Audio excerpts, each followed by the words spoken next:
मेरा पति साइड में था, एक इंसान है उसने उसको गोली मार दी। यहाँ पे उसने बोला कि शायद मुस्लिम ही है, उसने उसको गोली मार दी। धरती पर स्वर्ग, इंडिया में स्विट्जरलैंड, ये नाम दिया जाता है कश्मीर को। पर 22 अप्रैल को जो हुआ उसके बाद शायद ही कोई हिम्मत करेगा अब कश्मीर जाने की। 26 टूरिस्ट और 2 लोकल की डेथ हो गई और 20 से ज्यादा लोग इंजर्ड हैं। और ये हुआ कश्मीर के पहलगाम में दिन दहाड़े, जो कि कश्मीर का सबसे ज्यादा फेमस टूरिस्ट प्लेस है।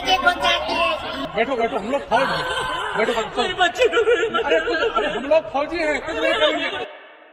कश्मीर और टेररिज्म का रिश्ता कोई नया नहीं है, ये हम सब जानते हैं। पर आज तक ये बात होती थी कि ये सब टूरिज्म के ऊपर कभी नहीं आता। टूरिज्म यहाँ पर एकदम सेफ है, मतलब यहाँ पर आर्मी और पुलिस हमेशा रक्षा करती रहती है, इतने सारे लोग घूमने आते हैं, यहाँ पर कोई भी दिक्कत नहीं होती। यही सारी बातें वो सारे लोग भी सोच के गए होंगे जो इस अटैक में मारे गए, क्योंकि 22 अप्रैल को पहलगाम में जो अटैक हुआ वहां पर बताया जा रहा है कि वो किसी को भी मारने से पहले उनका नाम पूछ रहे थे।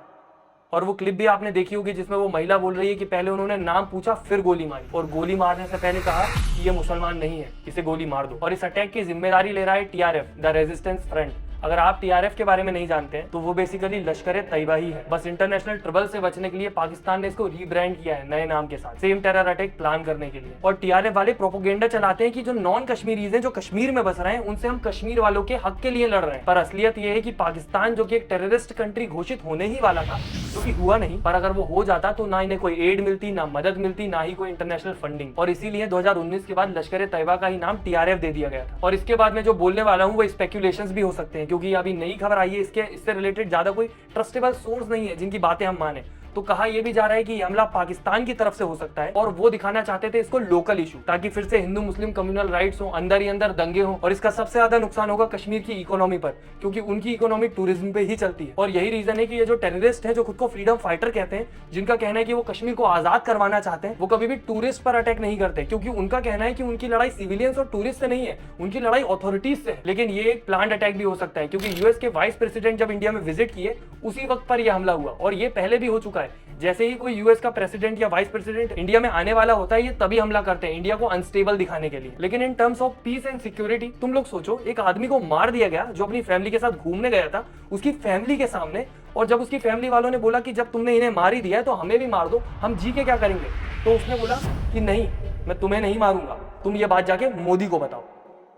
They are actually portraying it as fight with government। और ये अटैक कोई मिलिटेंट पे नहीं बल्कि टूरिस्ट पर हुआ है। वॉर में भी इसे क्राइम माना जाता है। बाकी एक तरफ तो अमेरिका के प्रेसिडेंट और रशिया के प्रेसिडेंट ने भी अपनी तरफ से सपोर्ट दिखाया है कि हम इंडिया के साथ खड़े चाहे कुछ भी हो, पर वहीं दूसरी तरफ इंडिया में बहुत से लोग इसको लेफ्ट वर्सेस राइट की लड़ाई बना रहे हैं, जो कि खबर आते के साथ ही शुरू हो गई थी। बात बस इतनी है कि मुद्दा बहुत सेंसिटिव है, तो ये बातें बाहर आ नहीं पा रही। मतलब इतने ब्रूटल इंसिडेंट के बाद लोग राहुल मोदी ये सब करने वाले हैं। बाकी अमित शाह जी उसी दिन श्रीनगर के लिए निकल गए थे, और हमारे पीएम मोदी जी ने भी अपना सऊदी का दौरा बीच में ही कैंसिल करके एक्शन लेना शुरू कर दिया था। बाकी कुछ लोग नेताओं को ट्रोल करने में लगे, मीम बनाने में लगे, बल्कि इस समय सबका ध्यान इस चीज पे होना चाहिए कि ये हुआ कैसे, ये पॉसिबल कैसे है, जहां पर इतनी सिक्योरिटी है, इतनी सारी चीजें हैं, स्टिल वहां पर हमला हो गया। और ये सब चीजें वही इंसान बोल सकता है जिसको इन सब चीजों से कोई पर्सनल बेनिफिट हो रहा हो। ये सब बातें तुम उनको बताओगे ना जिनने अपने फैमिली मेंबर्स को है, उनको कोई फर्क नहीं पड़ेगा, उनका दुख अभी भी उतना ही भारी रहेगा, क्योंकि उन्होंने अपना खोया है, तुमने नहीं। पर फिर भी इसमें कुछ लोग पॉलिटिकल एंगल्स ढूंढने की कोशिश कर रहे हैं। बात यही है, हमारे देश में लोग भाषा जाति इन सब के नाम पे लड़ लेंगे और सारे अलग हो जाएंगे, पर जब दुश्मन देश मारने आता है तो वो ये नहीं देखता कि तुम्हारी जाति क्या है या तुम कौन सी भाषा बोलते हो। बाकी सोचने वाली बात यह है कि कहीं से भी आके एकदम से हमला नहीं हो सकता। काफी सारे लोगों का ये भी कहना है कि कश्मीर के कुछ लोग थे जो इनसे मिले हुए थे, क्योंकि किसी ने तो पनाह दी होगी, ऐसे जाके कोई हमला नहीं कर सकता। उसके अलावा विक्टिम की फैमिली ने जो बात बताई है, आप उसको झूठा नहीं ठहरा सकते, कि उनसे जिस प्रकार से पूछा गया कि तुम्हारा नाम बताओ, तुम्हारी आईडी बताओ, उनकी यहाँ तक पैंट उतरवा के ये भी देखा गया कि ये सच बोल रहे हैं या झूठ बोल रहे हैं। बाकी काफी सारी क्लिप्स कश्मीर से भी आई है जहां पर वो कैंडल